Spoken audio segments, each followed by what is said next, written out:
Welcome back to It's Okay, Habibi. Today, Noel and I are unpacking how self-doubt, mental health, and childhood experiences shape the way we move through life. We're also diving into the acting world, talking about everything from casting to pay structures, and we're exploring the balance between faith, action, and manifestation, and how money psychology plays into it all. Let's get into it.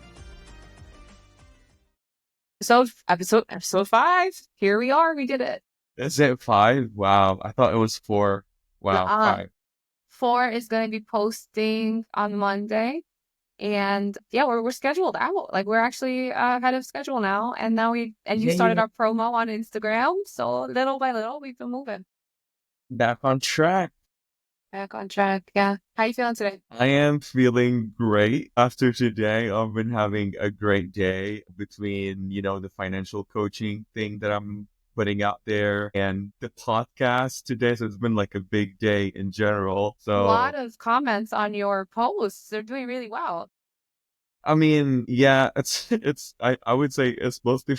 No, we're not going to say that. We're going to say they're doing really well. People are enjoying your information.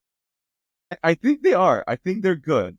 Because I was talking with someone who was helping me with the post and whatnot, and I was saying like you gotta be careful because like I saw other people's advice that they're putting out there, and some of the advice like does not make sense. Like one of them was saying like this is how you calculate the number that you need to retire. I'm like that math is not adding up because like for me automatically that number sounded really small.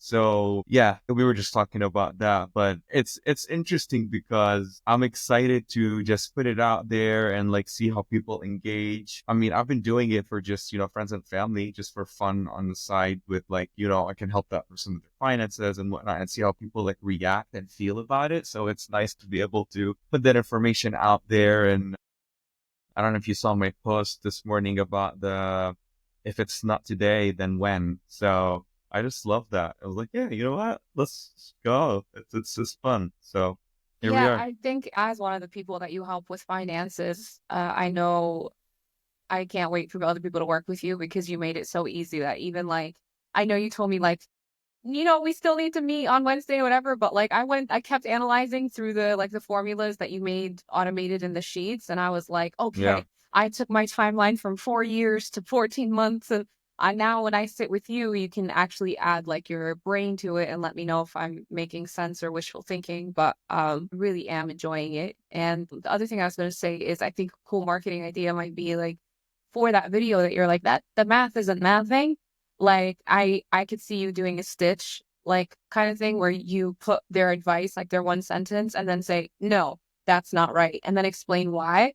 And that would be a cool video. I am still torn if I go full on survivor where like where like I go with the stitches or just like mind my own business. This is the educational side that is coming from my end and let people be and then people can pick and choose like who they want to listen to. I know that I want to stay true to myself and I want to only give the advice that I would do myself. But I could see like those videos were just like, I was like, how did he even calculate it? Like, it just didn't make any sense to me. But basically, it was saying someone you can retire on $1 million in like 25 years. I'm like, $1 million in 25 years just by inflation. Like, that makes zero sense. Like, anyone would add the math and you just can't. Not anyone, because I would be like, yeah, okay, that's possible. Like the average, like not financially savvy sound person, me, would be like, Yeah. okay, tell me more. And I would like probably buy whatever they're selling because what people want is to someone to tell them that this like fast route is possible with Yeah. little work and like so anyone who's selling that like get rich quick or like easy way out, like their stuff is gonna get noticed. So I think that's why, even though I know you're going in slow and you don't want to go survivor mode, I do think it adds value to say like no, and to add that lens that you add, which I think again I haven't seen anyone else do. It's the emotional aspect where you could say, I could hear that you really want that to be true, but it's not. Let me tell you how to actually get there. So I do see a way, and this is my marketing consultant brain going, but No, I I do see that. appreciate it. Yep. Yeah. I would love, actually, I was gonna pitch this to you. Two other things I was gonna say about this morning, if not now, then when. I really needed to hear that today because, like, as you were like, all right, we need to post the teasers, I was like getting like starting to get so anxious. And as you know of me, like, whenever it's time to go over the finish line, like, that's where I'll just let the project die because, like, actually hitting publish or post or whatever is I don't know, it's traumatizing for me in advance. And so I needed you to say, if not now, then when, because it's such a logical, it's very logical. It's like, okay, then when? Yalla, yifti. Like, what are you waiting for? And so I needed that. So what is coming up for you with this? Like, let's talk about this specific podcast. What is it that is holding you back or scaring you from, like, it's out there, like it happened? That's a great question. I think when you said if not now, then when, that's basically what I asked myself. Like, what would you be waiting for, right? Normally, it's like, do you have your marketing in place? Do you have like episodes ready to go? Do you, and it's like we do have all of this in place. So it's kind of like, what are you waiting for? Because even I listened to our episodes, right? Today I was running on the treadmill and actually listening to our episode and didn't get bored. And I'm listening and I'm like laughing along with us as if like I'm a listener. And I was like, oh, that would be good for a trailer. Ooh, like, and so like if I'm sold and I like my taste, like, other people should be interested and whatever. This is again, who it's for is who it's for. So I don't know. I think that ultimately, I think that the hesitation that I have is just a part of my process, no matter what the project is. I always have Uh, this pause of you didn't do good enough. Like even today, I was talking to my baby and I had gotten off of a meeting with like these really like successful, powerful people that are trying to do good with the money. And like they were asking me for my advice about like marketing and like how we should move forward with the promotion of the webinar that we're doing. And like after the talk, I just felt so insecure about like everything I uh, said. And I'm like, why am I speaking from this low voice? Like what? And I told him that, and he was like, you have an opportunity that not many people have. Like you're sitting in front of like change makers. And he said, and what you're seeing, you're not seeing it as they're asking you because they need you. Like you can fill that gap. And so like you should be empowered by the fact that they're asking you. So go get the information that you need. Like, give yourself that learning curve to like, get just experience under your belt. But like I'm always so hard on myself for not being an expert from day one with everything, with acting, with my marketing job, with whatever it is. I'm just so hard on myself. Wow, it's that the was a lot. I freezing. almost cried just now. I know, I'm feeling it. Yeah. It's the freezing. You're just not move forward. Yeah, you're just freezing. I'm like the all very opposite of that. I'm more of like, let's go find it sectional for our room. I go to first place. We like it. We're buying it. Done. Like moving on. I'm just very like let's go. Like let's get it done. And I just live with the consequences afterwards. Unless it's financial decision, then I'm overthinking it. But yeah, that's interesting. So maybe that's why you and I complement each other, where you've been doing a phenomenal work with everything in the background of all the episodes, and then it's just the posting it. You just sort of click that button, and you just can't get yourself to do. Yeah. And like, I have like screenshots of so many supportive messages that people send me, whether it's about like, for example, like your boo, when he messaged me the other day with that clip of me on television and he was like, I'm so glad you're still acting because you're really good at it. I screenshot that. I save it to an album in my phone book called Support. And it's because like I constantly have these negative thoughts in my head and I'm like, hey, like people are consistently telling you the opposite. Like believe it. Like believe it. It's okay. But I think that's a great segue for what we're talking about today, right? Like mental health and stuff. Yes, So maybe yeah, actually, let's jump in. everything is mental health. Here we are. Yeah. By the way, he was screaming when he was watching you on that show. Like literally, I was like, I'm trying to work, and like there's screaming happening in the background. I was like, oh my god, like she did this, like because you were a big part of that episode. Even like the decision making at the end. I wasn't watching it; I was overhearing it, but like like I could tell you were like the main part. So he was just like losing. Now he wants to go watch the show because of you. So Oh, that's so here sweet. you Yeah. are. I'll post my IMDb in the show notes so that if people want to like look at what episodes of what shows I'm in, they can like come Yeah. compliment me or tear me down, like whatever you want to do. I wear spears, but I'll No, post that. compliment you. It's amazing. I mean, I did see a couple of the shots like in the show, and they were really good. You're really good at it. So Thank you. There was a really great director on set that day. So like I think that was like one of the best things. It was for the Equalizer show, not movie. I always have to say that. People are like, "You were an Equalizer." I'm like, I did not work with Denzel freaking Washington, but Queen Latifah is amazing, right? So yeah, anyway, but I will side note off the mental health to say that experience was really cool because when I was first acting and doing like theater jobs off Broadway, one of the shows that I did is like there's a movie and a play called 12 Angry Men. And so I was in a rendition of it called 12 Angry Women. And it's basically about, it's the same kind of concept where these jurors are all in a room and we're debating like the outcome of somebody's trial. And there's one juror that is like, I actually am not in line with the rest of you.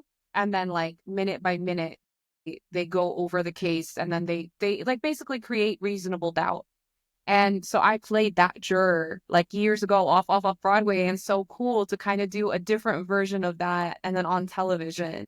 And it's like it's been getting just so much recognition. So that has been nice. Alhamdulillah, that has been cool. So I just want to say that came full circle for me. how does the process work? Like when you go for casting, do you like how does the decision is made? Like I have no idea about any of that. Do you just like get a like just go cast for this and you have to read it first and see like do I like this, or do you just like cast to anything, or like how does that work? I would say for television, right? Because if you're thinking about actors before television doing indie projects or whatever, like there's a different way that you're gonna get a role and get an audition. But when you get to TV level, like movie level, where it's like, feature films by Paramount and stuff, there's gonna be a casting director. And that casting director is responsible for like sorting through thousands of submissions of people and giving like, let's say 20 people an opportunity to audition. And because it's so competitive, you have to have an agent or a manager, like someone with more access to these types of what they're called are breakdowns. So, like, let's say New Amsterdam needs to fill the role of a doctor that is Asian in her 20s, real go getter, whatever. And they'll put that in a description. They'll send it to the casting director. The casting director will put out a call to like on a website that only agents and managers have access to. Agents and managers will submit their actors who they think are a good fit. The casting director goes through all of those and then they say, yes, these people, I would like them to submit an audition. And then you get a call back and then you get a director session and then depending on the role, right? So but that's how it goes. So like you need to have a representative for that caliber. So pay wise, how do you even know what to ask for, or like how are they paying? Do they tell you this is what we're paying, or like how does that work? Yeah, so I just actually auditioned for one the other day, and it was a recurring guest star on was it a Peacock? No, on a Netflix show. So recurring Uh-huh. guest star means you're like kind of just like what I did in Equalizer, where you were like the main part of the story for that episode. You're guest Uh-huh. starring. If you're kind of just in a few scenes here and there, you're gonna be a co-star. So, what each bracket, whether you are a background actor, co-star, guest star, recurring guest star, special guest star, or series regular, each have a different bracket of pay or minimum of pay that you have to give them. Like at least this amount per the union, the SAG Actors Union. So they're not like, let's say for a co-star, you can go online like to SAG's website right now and pull up a PDF and you'll know what the minimum rate for all of these roles are. So they cannot give you less than that. What they can do is call a guest star, for example, which is a meaty role. They can call that a co-star because they want to save money on production. So there's ways Mm, that production can get around paying you like what you want or what you deserve depending on their budget. But most actors are just hungry and I'm like, yeah, whatever. What do you call it? What you want to call it? You pay me what you want to pay me. I want to get on set. So yeah, so that's how it works. There's a minimum, and then basically your agent or manager, based on your experience. Now this is just like any other job. based on your experience, they'll be like, if she actually could, her quote is, you want to offer us 1,500 for the episode. Her quote is actually at 2,500. And then they may say yes, they may say no, depending on how badly the director and producer like want that actor. So And that's there's per room for, day. it depends on the role. Sometimes you get paid per day. If you're going to work more than 2 or 3 days, they'll pay you by the week. So I remember my first co-star ever, I had no lines and I was on set 2 days. And for some reason, I got paid $5,000 and nothing. And then I did another co-star where I had like a full scene or 2 scenes and a few lines. And like my pay was probably like 2 Gs. Right. And so because I was only on set one day. So it like really depends on the contracts, but there is a minimum that they're required. There's like required lunches, breaks, like other things. And then your manager and agent can help you also negotiate down to like what kind of trailer you get put in, whether it's like like a very skinny closet looking thing or one with a bathroom and shower. All those things are like little perks that could be negotiated outside of the SAG requirements. 5,000 for a week. That's really good money. But I bet like probably the shooting are like long hours, long days. It is, but like again, because of SAG, because of the union, like there is going to be a cap on how many hours they could force you to work, and there has to be lunches, and if there's a late lunch, then they get charged a huge amount by like the union. And so what I was going to say is like the guest star I just auditioned for, it was like they put the range $2,000 to $5,000 per episode, and I thought that was really low. So I would have to go back and like check like what the new rates are, but I thought 2 to 5K was like For a abysmal. whole episode. Yeah. Yeah, for yeah, 2 to 5 per episode, and it's recurring, so that's great. And like 5,000 is cool, but like let's say when I got booked for that series regular and I was working like guest star rate, my agent tried to go for like 9,000 per episode. And that was like normal at the time. I got less than that for sure. Actually, I don't know, but that might be an interesting day, like an interesting podcast day where I'll like go over like how successful was I? Like how much did I actually Yeah. pay?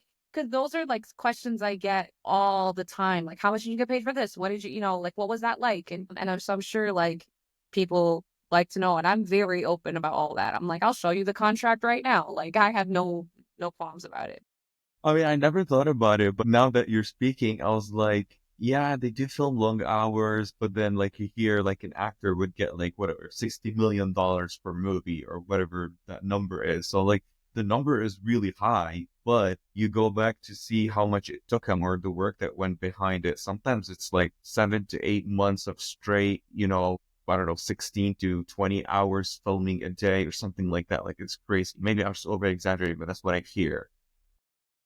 Yeah, and So movies are great because I don't know, like I've never actually been on like a professional movie, so I don't know how that is and if it changes the rules or anything. But like it's kind of tiring because like when I'm done, again, co-stars, guest stars, like you sit in your trailer. It's like the line is hurry up and wait. So like you're in wardrobe and makeup at like 6 a.m., 7 a.m. You're yeah. done by like whatever time you're supposed to be done. But if they're running behind schedule or whatever, like you'll just sit in your trailer in makeup and hair and everything. And like you'll just be sitting there for hours, like waiting to be called on set. And then when they call you on set, it's like, go, go, go, jump into character, be ready. So it is a Wow. lot of hours, but like a lot of them, you're sitting in your trailer, like watching TV, like chilling, like, well, you should be studying your script and being ready, but whatever, you gotta say. I can only imagine how hard it is. Like the pressure for me if I was like getting character and you're like everything is on you right now. Like what if you were not able to get in character? You're ruining everybody's day. 100%. Like it is terrifying. The first show that I had lines, it was like FBI. It's like one of those procedural shows, like Dick Wolf, who did Law and Order, Chicago Fire, whatever. He did the FBI show, and I went on and I was opposite like the series regular guy, Ezekiel Zaki, and like I was walking to set and I felt my legs shaking, like shaking. And then I felt nauseous. I was gonna throw up. And I swear to you, there was a point where I considered turning around, walking away, and like just leaving the set. I'm done. I'm done. I'm done. Like fuck the career. I'm Yeah. done. I'm done here. Yeah. And then but like that's not what I did. I just went. But it's like you really have to like just get your legs under you. That first couple of times it's terrifying. Then after that, like when you have the confidence that like, no, I'm ready, I earned this, like, then it's not so scary. I never had an experience like that again where I was like shaking and wanting to throw up. It was just the first time that I knew I had lied. But yeah, it is terrifying. I remember one time It in New is. Amsterdam, I played like a doctor and like I was yelling at somebody, and I guess I did such a good job like yelling at them that the director was like, "You keep going. Like we're gonna do another take and you're just gonna keep going." So she wanted me to just like make up whatever I was gonna say. And this is one of those like cringe moments in my brain that I will never let go of.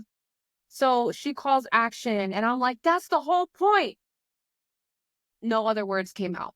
Nothing. That would be. Bro, I guess I forgot the request was to keep going and you don't get another chance. She's not going to be like, okay, let's do it again. Like, no, she had like gone out on a limb and was like, let's see what happens if they're on a tight schedule. Bro, I'm still embarrassed till this day because the one thing I can do is go off, especially improv. Like, I can do that. So yeah, You're so like, basically get for it any out. actors, like be ready that like anything can happen and you are ready. If they chose you, you are ready. You're the right person for the job.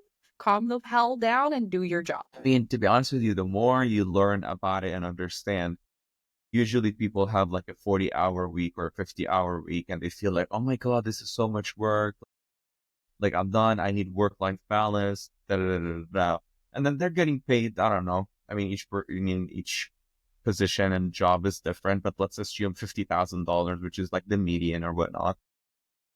But then like you see what actors gets paid, I always was like, oh my God, like they get paid a lot. Like what? Like what is it about it? But I now understand like the intensity and the amount of work that is required from them. Like that's a lot of money. Even like reality TV, I was just watching Traders. I don't know if you've heard of it. It's similar to Survivor. It's like a strategy kind of game show. But a part of it, one of the players, she was saying like, they were filming till like 2 a.m. in the morning, and then they're expecting her at like 8 a.m. to start the next scene of breakfast for the next challenge at 8 a.m. in the morning. Like 2 a.m. is when she just done, got to her room, shower, starting to go to sleep, and then she has to, and then Traders is not like Survivor where like you just show up whatever you look like, you're not on an island. Like, no, they were like putting on a show, like full on makeup, clothes and everything. So Oh, imagine I know and the show how you're talking about. intense, yeah, and it's like so intense, but like imagine how much like that requires of you to go do. So whatever you get paid for, I think it's worth, like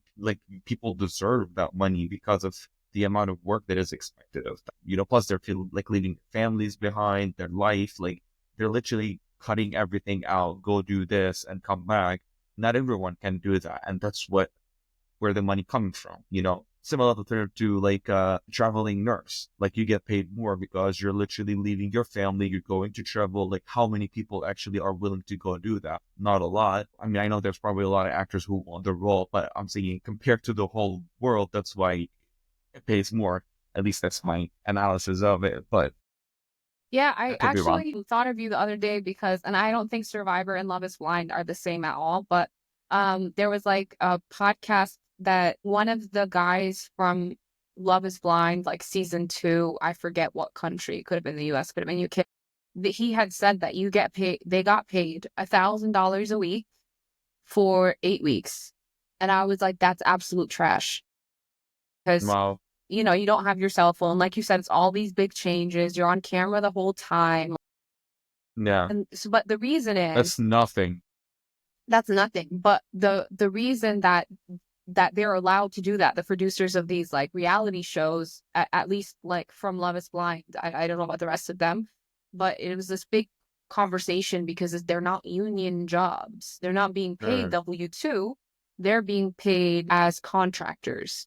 And so mm, they're allowed to pay them less and make them work those two, like close at 2 a.m., open 8 a.m. hours because it's reality TV and you're not being compensated as a professional actor. You're being compensated as like a contractor.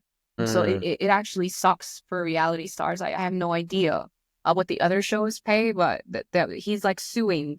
I don't know if he's still in this is a recent episode, so he must still be in the lawsuit, but him and another contestant are suing them for just a lot of abuses. I mean, what I like about Survivor, at least competition shows, is different than reality TV because it's not scripted usually, like Survivor. And if you don't participate, you're just not going to win or you're not going to get the advantage. Like the goal, they don't get paid on Survivor. You just join. And then if you win at the end, you win $1 million. So that's worth it. And I think whoever comes second, they win $100,000 and third $75,000. So it's still decent. I mean, half of that is going to go to taxes anyway. So just cut everything in Our half. finance guy.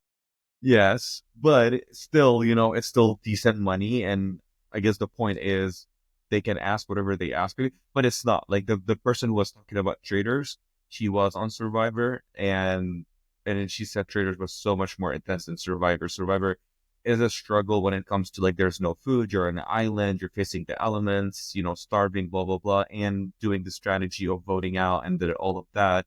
But there's a lot of like just like downtime. You're just like laying on the beach, just waiting. Like you just do one competition a day, and then otherwise you can just go strategize or socialize or not, and you can lose the game, whatever your game is, I guess. So.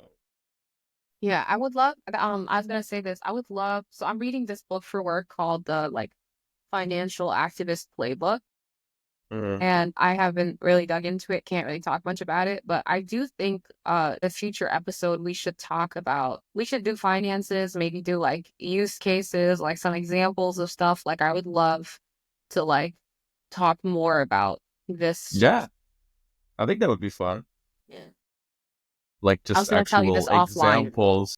Yeah, no, that's a good idea. I like that. Like maybe we could even use like, for example, like my life, right? Like let's say I have a contract job and we were trying to figure out like how much to put away for taxes in advance or something. You know what I mean? Like just smart planning around stuff like that. Yeah, yeah, I think that would be fun, Cool. just so that people could see how it goes or how to think about it. That would Yeah, be the fun. thought process behind it. Yeah. Yep.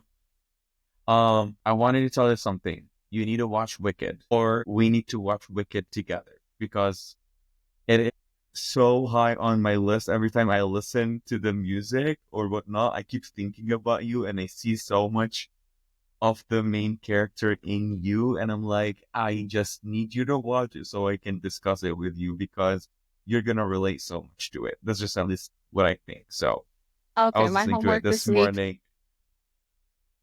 I was I'm gonna like, watch Amal, you Wicked. need to watch it. Okay, I Yes, will watch yes. it. My sister messaged me too about the new Lion King. And she said Mm-hmm. like you have to watch it. Like we were avoiding it because no shade to like the Beehive or anything, but like I cannot stand Beyonce as an actor or as a voice actor. Like I don't want us to get canceled for me saying that. I'm really sorry to all of her fans, but like I don't buy what she's selling when it comes to acting. And my sister said like it was amazing. She was crying and all this stuff. So this week I will watch Wicked and The Lion King. If you want to watch The Lion King, maybe we can like get about that next week too. Okay, maybe I will. I mean, I've been wanting to watch it, so I'll probably add it to the list. There's so many things that I'm watching this week. Yeah. Okay, cool. Add liking to the list. Okay. Wait, when you say you're thinking of me, am I Ariana Grande's character or what's her name? Cynthia. Cynthia. Okay. The character is Alphaba. But I mean, I don't want to say anything. I'm gonna have you. It's everything what you are. Maybe that's a poll, right? Like we're trying to figure out what's the best poll for today. Like, do others think I'm Alphaba or are they like, nah, he's insane? You are Alphaba. There is no way they're gonna think you're Glinda. No way. Okay. All right, cool. We'll see. Yes. I think we both would be Alphabas, but I can't wait. I'm like dying to talk to you about it because it's just amazing. Like the whole story and everything about life, and it's just, I need to analyze it with you. So, I'm gonna add it to episode notes so that I remember. yeah. You want to get into So, mental health for this week? mental health. So, I've been doing something. I listened to a podcast that was about manifesting. How do you feel about manifesting? I believe it Okay. What to do an you extent. believe in it? I believe in it to an extent where do you know like the proverb about like tying your camel in Islam? Mm-hmm. It's like Anthony wa tawakkali. It means like tie your camel is like I think the story is like let's say you're walking away. I don't actually know the story I put on, but let's say you need to walk away from your camel. And it's like, oh, should I tie my camel so that nobody steals it or so it doesn't run away? Or should I trust in God that the camel's gonna be there when I get back? And it's like, Mhm. no, you tie the camel and you trust in God. And so Okay, okay. like you have to basically, it's basically you have to meet like your maker halfway. You have to do the work. So set the intention, but you have to do the work. Like I can't just say I'm gonna be a TV star and then not go like take classes and do all the things I have to do. But it's the faith that like it's going to happen. And so every time I have set out an intention of like I'm gonna do this, like I'm gonna end up on television, I have had faith that it was going to work out, but then I took the steps to get there. Does that make? What do you think Uh, about manifesting? What you said actually reminded me of a Christian joke that I grew up like here. There's this guy who was praying for Saint Elias Marinhes, and then he would be like, Saint Elias, like help me win the lottery. I want to win the lottery, like praying like to win the lottery. And then one day, like he was just so sick of it, like Saint Elias, and he just showed up. He was like, why don't you just go buy the lottery so I can help you win it? Like you need to buy it at least. Like it's not just gonna like appear. Oh, you know what else? There's the one about like these people were stranded on a rooftop and that like everything was flooding around them. And it was like they prayed to God, like, please send help.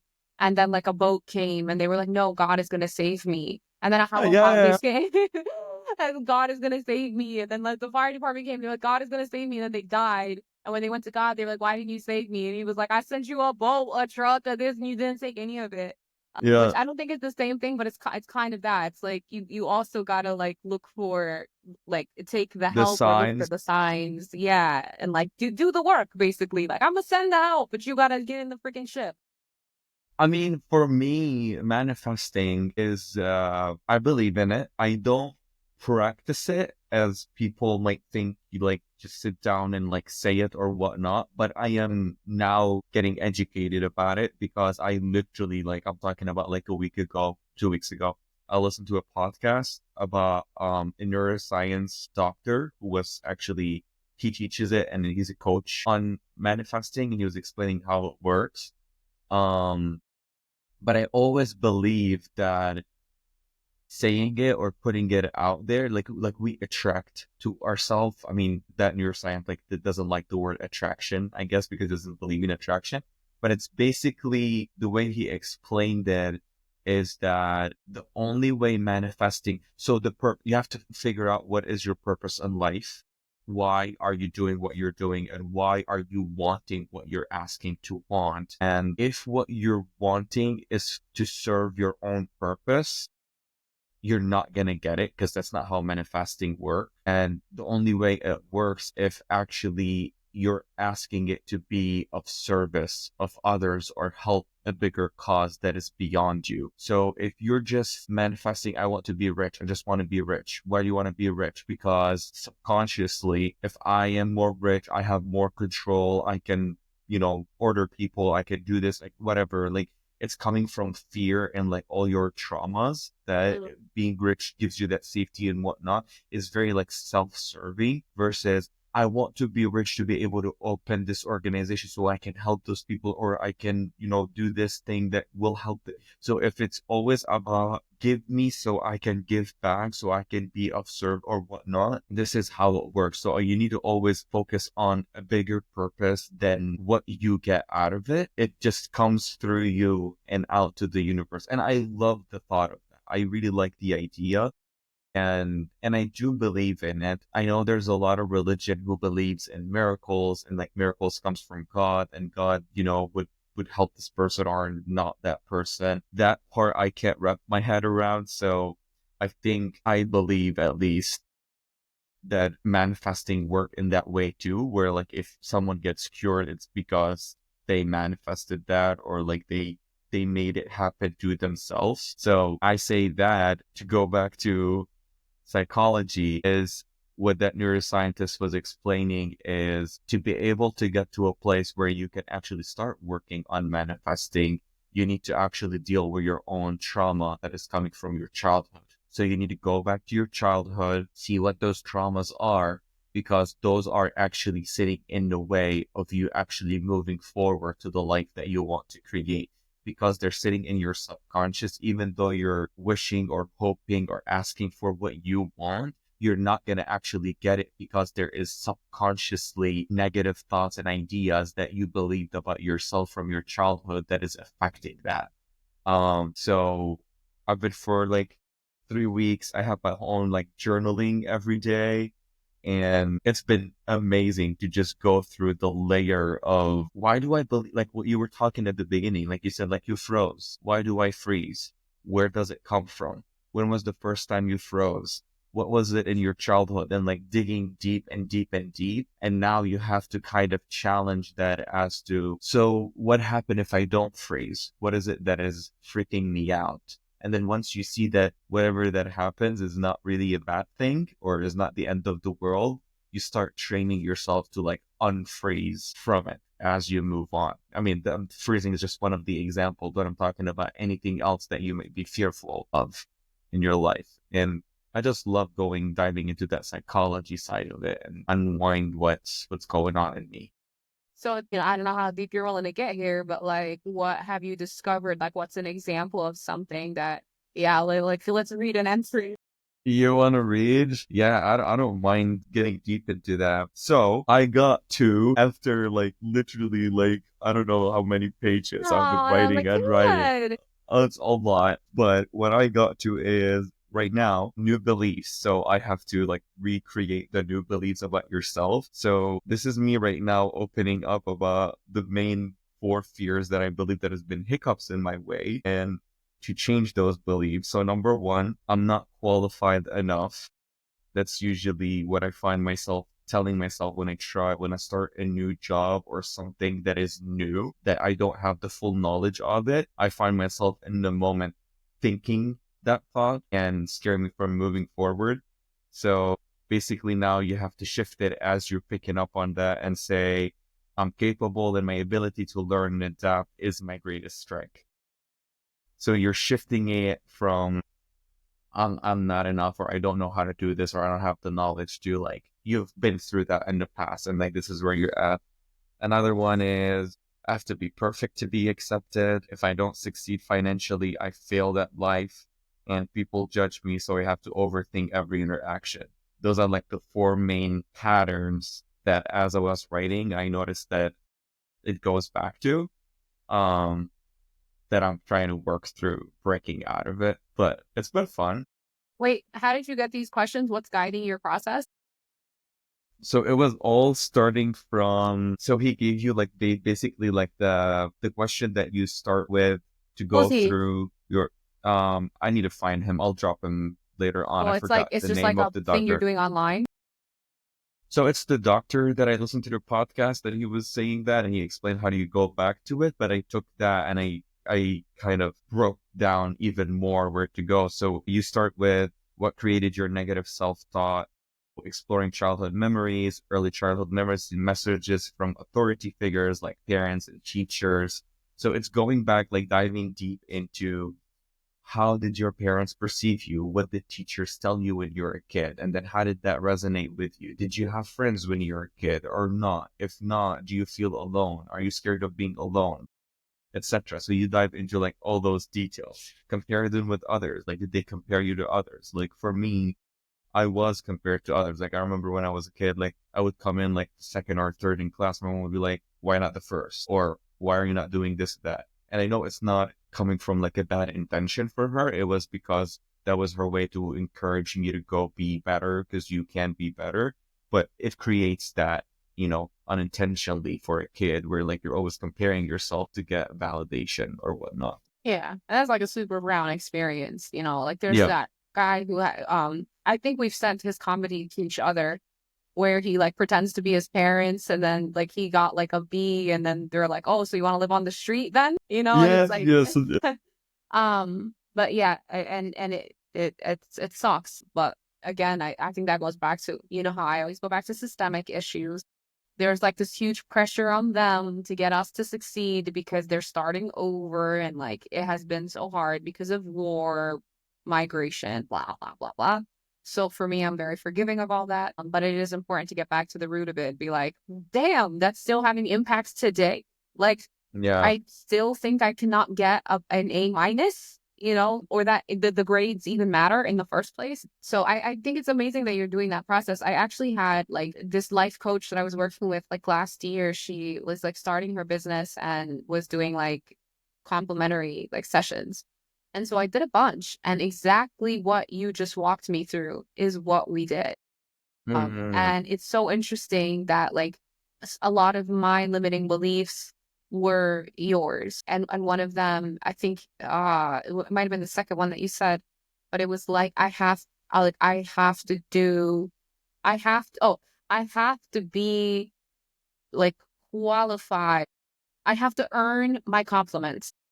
It was like something like Mm. that. And she was like, what do you mean you have to earn your compliments? And like, why? Why? Why? And we just kept asking why till we got to the root of it. And then we did the flip statement. It was like, I don't really need to earn any praise from anybody. Like, it was like something like that. I forgot what the flip was, but it was around me feeling like even when people compliment me, especially around the time, this is when I was like gaining like thousands upon thousands of followers for speaking up about Palestine.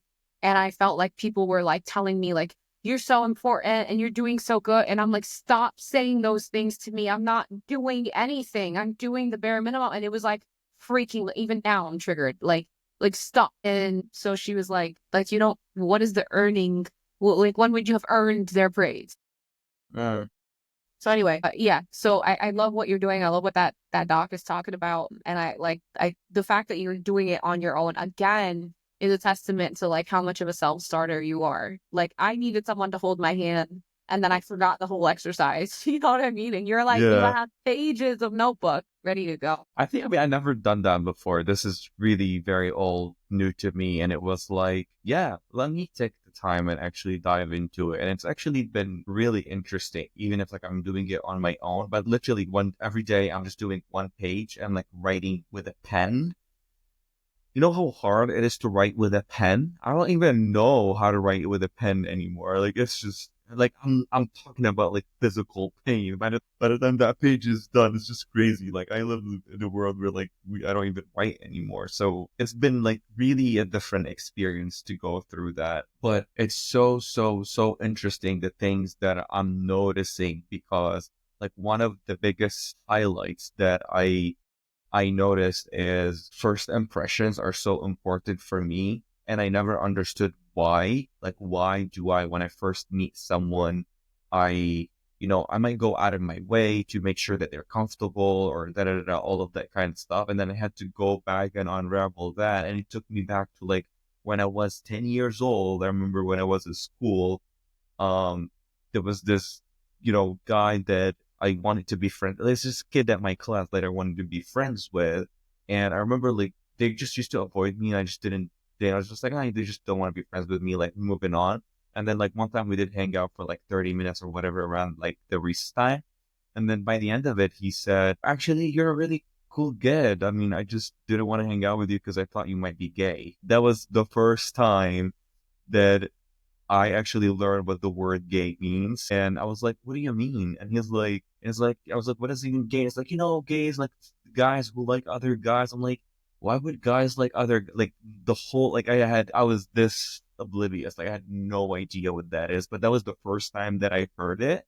And the story I told myself since then subconsciously is I was giving off this energy that is gay perceived, and that caused me to be able to make a relate or build a relationship with that person that I wanted to be friends with back in school. So there must be something wrong with me, that is that gay thing or whatever, that I need to change. And that's when, after that, I went on this journey I was like super like hyper masculine and like until like I have to like re-break, unlearn all of that in my early 20s.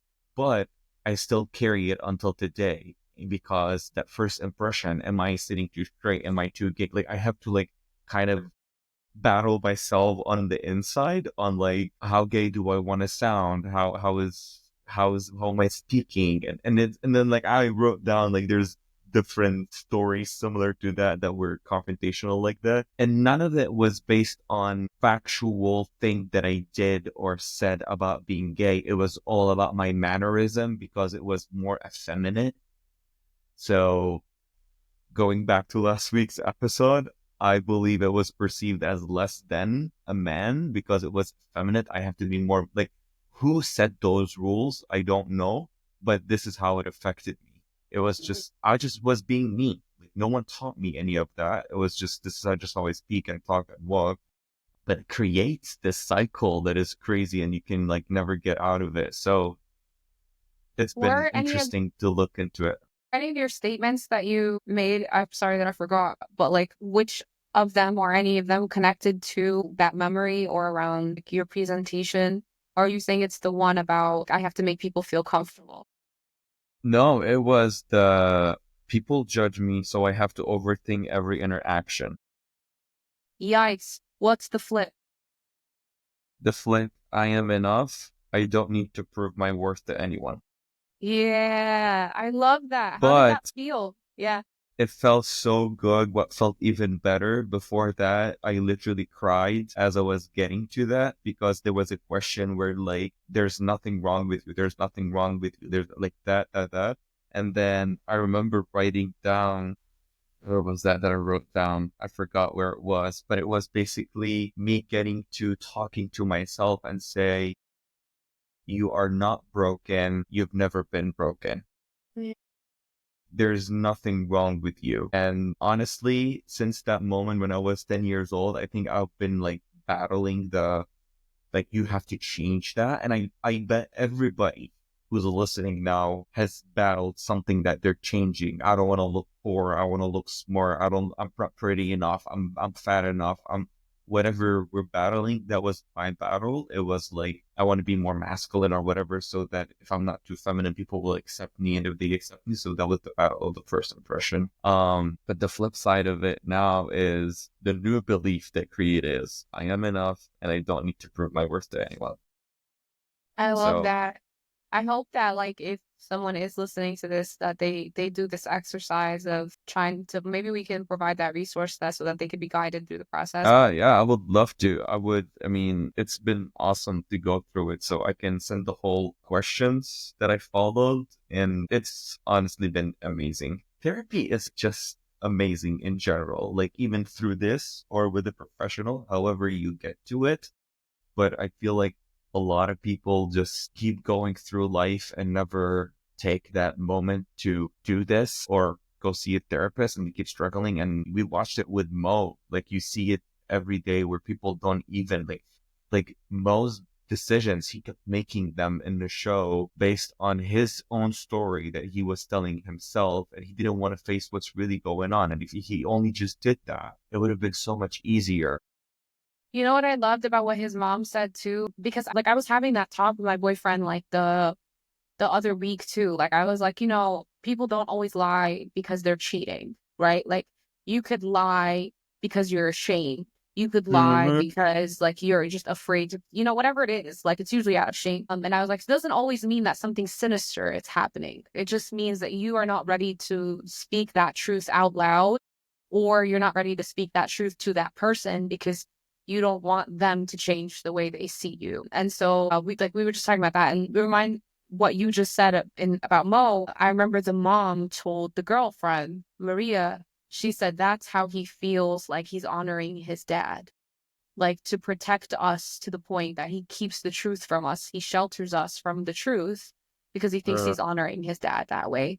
And I thought that that was so beautiful because like, yeah, like it's, you do like to Maria's point, the girlfriend, right? Like I'm his partner. I want to be his partner. So I'm not saying, oh, I condone lying, but I do think that like it's that asking of the why and where it came from and how, and that's when you start to understand someone, and that's where compassion comes in, and you actually could like push each other as humans, not just in relationships, to like be a better, to grow, you know, which you do for me, right? Like just last week I called you crying about like my finances and the shame and all this stuff. And like, I remember one of the first things you said was like, first of all, you're not alone. I'm here. And then the second thing was just like, money's solvable. This is like, you brought it to like pragmatic terms. Like, this is a solvable issue. And like, and you and I are still working through like where those beliefs come from and how to switch them. But I do think this process is important, whether it feeds into your finances the way that you teach me, or whether it just feeds into like your interactions at work or like at the store, to get through the why, so that you can come up with a how you want to be, how you want to present, how you want to live your truth, back to like episode 1 or 2. Yeah. I mean, you're bringing a really good point on that because, I mean, finance is a good example that it's just numbers. Like you can do better with your money or whatnot, and that's you. Anyone can just, and it's fixable. What is harder to fix is the psychology behind it. Why am I getting myself in those habits and those patterns? Why am I doing this? And the shame, because most of the time, whether finance or anywhere else, you feel ashamed in a moment. Remember that video that I sent you about masculinity and about how shame and anger are so, like, it's a very thin line, and it's easier for people when they feel shame to automatically go to anger, so that they so that they accuse you for what you did to them. You made me feel shame. You are da da da da, and it's not. You didn't do that. They were feeling ashamed, but they never took the time to sit with it and understand, where is this shame from, and is it logical shame, and what can I do about it? Um, Yeah, I and that's the think, other thing too, is like part of the shame that I was feeling that we were talking through was like, I don't want to tell so and so. Like, I'm afraid of this person being upset, or like, you know, whatever, like me looking like a failure. Like, by the time I did have like that talk, it went completely opposite than I was afraid of. Like, the fear had built up so much of how it could go wrong. It's back to your like initial questions that you were saying, like, what would happen? Like, what would go wrong if I did this? Like, what's the worst that could happen if I just went ahead and launched? If I just went ahead and lived my truth? If I just went ahead and said what I need to say? And uh I think you and I had derived like the worst that could happen here is always going to be a blessing, because it's going to clear your path. I know I'm being vague yeah, about that, but I think it makes sense. yeah. I mean, at the end of the day, it's all coming from like a deeper place, whatever everybody's feeling, because you see people, like, I've listened to podcasts, people who are millionaires. I'm talking about, like, there's this girl who has like an 80, like owns she's a CEO of an $80 million company, and she still thinks and live her life very frugally today, because in her brain, she says that, well, it's not liquid asset yet. Like, it's not until I sell, like, it feels like monopoly for her. So she still lives in that feeling of fear and scarcity, because so what I'm saying is, even if someone fixes the problem, there's always a deeper problem that is driving all of that. You know what I mean? Yeah, I don't and the know. flip side of that, no, I do know what you mean. And like the flip side of that is like I was also watching again with my boo a video of like this basketball player who I'm not gonna remember his name, but he said like this clip had gone viral because it was like he was no longer in the league because of his like behavior and stuff like that. And he was in a podcast and like kind of venting about, not venting, but he opened up about like never leaving his house, feeling depressed. And the other men in the podcast were like comforting him, and they were like, you have to find community, blah, blah, blah. But one of the thoughts that came out that I'm highlighting now is you could make friends that don't need anything from you. You could have community that's not with you because you're successful or because you have money. Like, and that's something that I deal with, where I'm like, I had a really hard time accepting. And I think this is why I get triggered by people pointing out my success or like what I do well. Cause it's like, I don't want you to like me because I was on TV for 2 minutes. I don't want you to Right. like me because I have thousands of followers. Like that's all stupid. That's all stupid to me. I want you like, and if there's a fear that I'm only valid when I attain this level of success. And I relate to that basically. Like you just start to get your worth from. So if you do conquer the finances and you do get over it, back to what you said, like it was one of your beliefs, right? Like one of your sentences was like, what was it? Your sentence about money? Like I have to have the money to It was, if I don't succeed financially, I failed at life. exactly. But the So switch side of it is financial security is important, but my resourcefulness and resilience will always keep me stable. Because that is true. I didn't come from money. We just talked about that. I made it.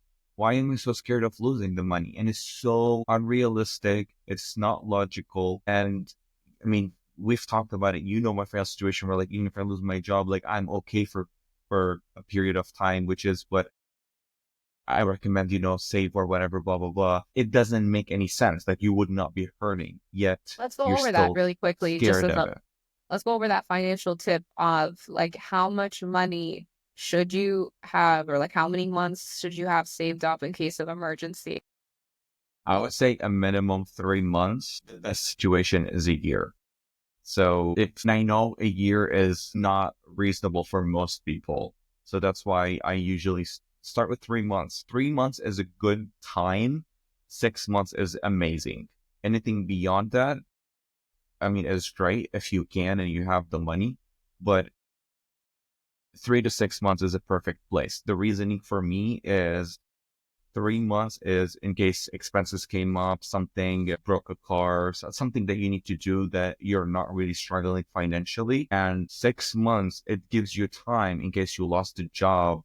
3 months, you might just rush into the next job because you only have 3 months to get another job before start to like, okay, where do I pay the bill? But 6 months, you can be picky with picking your job. So you don't have to just like jump into any job. You can actually take your time researching the companies. You're not freaking out so much. And then you're not just jumping in another toxic, job or whatnot that you might lose or whatnot. That's usually my methodology, what I like to do. Yeah, so 3 to 6 months of living expenses on reserve, untouched Yeah. in case of like unexpected job loss or something like that. Yeah. Yeah, I that's mean, actually what happened. Like even I one had month is great. even what?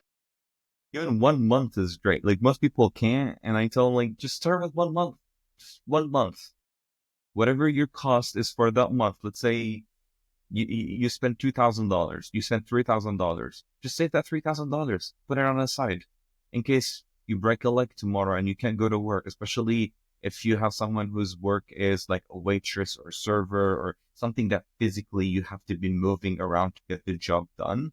Mhm. It gets really tough and scary. So you can at least heal for a month and not have to worry or stress about it and then get back to work. Yeah, I think what's also important when it goes back to mental health is like, so like one of the reasons that like I called you panicking is like months ago, when we did like our like plan, I did have that buffer of like, 3 to 6 months, it was there. And now we've gone through the buffer. And so then I hit that panic point because I was like, my buffer's gone. And so I'm looking forward to building it back. And so I think that's the thing. Like I've built it before and I will build it again. Right. So like Yes. it can go up and down, but it's important to have that like mindset of like what you told me is like, we're going to fix it. And we really need to get to the bottom of why it happened again. Yes. So those two things. And then the other thing, same thing my friend told me, like, my fixing my credit has always been like a up and down process. Like, thank God the credit is actually good, but my debt utilization or my credit utilization is not where I want it right now. And she was like, well, you've done it before. Like you've got it down to like under 10% before. You will do it again because once you put your mind on something, you will get there. And so I think I just wanted to state that for anybody listening that is like stressed out about money and who we've triggered tremendously through this conversation. Like it is a process and it does take a while and it is about discipline and it is about behavior and it is about friendships, limiting beliefs, like it's all of that. Like you teach me, Noel, about like the psychology behind money. I think is way more important than budget sheets. Yeah. I mean, psychology and money are so correlated. And then that's why most marriages fail is, you know, cheating or money or could be cheating through money. You hear a lot of couples where someone was hiding money from the other or, you know what I mean? So Or lying about how much yeah, they make, like or faking their exactly, income. exactly. Or not working together. which that could be a whole episode about working together as a team and a couple relationship. You're smiling because you know what I'm getting to. Yeah. Yeah. But yeah, we don't talk about this enough, and I think that is important. I would love to do an episode on that because, like, as you know, one of my biggest issues with, again, the transition I'm going through into marriage or whatever, inshallah, is like that, like knowing that I've grown up with everything on my own back always, right? Like coming out of poverty, blah, blah, blah, being like paying for my own stuff since I was like fucking a child, paying for my own clothes for school. I'm not saying my parents didn't do shit, but like basically you got to pull your weight, right? And that's okay. They did everything they could. But like thinking at all that my expenses could, or my debt could be someone else's problem at all is like something my brain will not compute. And, and my partner are both like, it's a we thing now. Like it's a we. Like it's a we. It's our money. It's our bucket. It's a we thing. And like I think even like it's so important to understand not just like your behaviors and stuff, but then like you said, like that, how to merge it when you are in a trusting situation. A lot to talk about there, I guess. A lot. I can't wait. It's amazing. Yeah. I could talk about it for 7 episodes. So And we will, because we don't have a plan for what we're doing. there you go. Like million There you episodes. go. What were the other questions that we had? Or are I we? think we're on time. Oh no, it's been an hour already. Oh my It's god, been an hour. bro, that Yes. flew by. Okay, cool. I So know. we're I done for know. today, Yes. and we didn't come up with a poll. What's the poll gonna be? I don't know. Do we want to make it about acting, or you know what? We'll drop the reels and we'll drop the polls with it. So Okay, look up so for the look for our poll. poll. Take the poll. We really care about the poll. Yeah. Yes. Yes. I mean, I think it would be nice with time to start getting the interaction and hearing like what people are thinking and, discuss the ideas, because people might just like totally not agree with anything that I'm saying or you're saying or whatnot. And that's what's beautiful about humans. We're just different people. So I guess we'll see what people's opinions are on it. Okay, cool. I still had a hard time. I was like, maybe we can make it a survey poll. Like, I'm so upset. You saw us. Yeah, like I was about to be like, oh, how much do you have saved up? 3 to 6 months or 0 months of, a reserve. And I'm like, what is that going to tell us other than like, it's not helpful. I'm done. We're done. Okay. So wrapping up, there's nothing else to say except subscribe, like, and share, please. Thank you so much. Can you say it's okay, Habibi, if you're stressing out about finances? Oh, it's okay, Habibi. It's going to be Well, okay. finances are psychology or whatever it is. I think that would be a good note to end it on. Yeah, it's okay, Habibi. All right. Talk to you next week. Bye. Thank you for listening to this episode. If you enjoyed this conversation, please consider leaving a comment and a review. It helps us improve and reach more people. We're all just trying to figure it out one conversation at a time.